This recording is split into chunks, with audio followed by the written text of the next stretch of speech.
Cycle 20 दिनों की है, 20 से लेके 28 दिनों की है, और आपका पीरियड 1 से लेके और 10 तारीख के बीच में आता है, तो ओवुलेशन कब होगा और आपका रिलेशन कब आप बनाओगे। तो सबसे पहले आपको ये जानना है फ्रेंड्स कि अगर आपका पीरियड 1 तारीख से लेके 10 तारीख के बीच में आता है और पीरियड की साइकिल 20 दिन की है और 28 दिन की है, तो सबसे पहले ये कैलकुलेट करो कि जैसे कि हर 20 दिन में आपका जो है पीरियड आ जाते हैं, तो ओवुलेशन का जो पीरियड का साइकिल हुआ 20 दिन का हुआ, तो 20 में से आपको 14 दिन माइनस कर देने हैं, तो आपका आया 6वां दिन। तो 6वें दिन आपका ओवुलेशन हो जाएगा। अगर 1 तारीख को पीरियड आया है, अगर यहीं पे 2 तारीख को पीरियड आया है, पीरियड की साइकिल 20 दिन की है, तो 7वें दिन हो जाएगा। अगर 3 तारीख को आया है, पीरियड की साइकिल 20 दिन की है, तो 8वें दिन हो जाएगा। अगर 4 तारीख को आया है तो 9वें दिन हो जाएगा। अगर 5 तारीख को आया है तो 10वें दिन हो जाएगा। अगर 6 तारीख को आया है 11वें दिन हो जाएगा। अगर 7 तारीख को आया है तो आपका 12वें दिन हो जाएगा। अगर 8 तारीख को आया है तो 13वें दिन हो जाएगा। अगर 9 तारीख को आया है 14वें दिन हो जाएगा। अगर 10 तारीख को आया है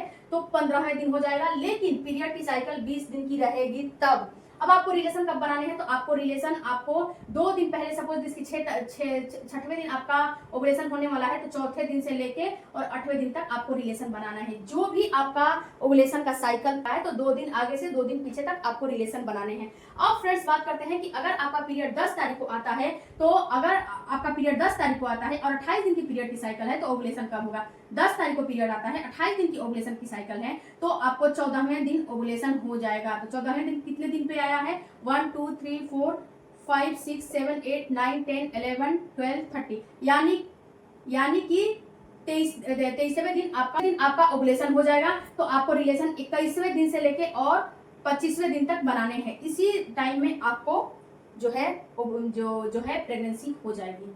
ओके, थैंक यू।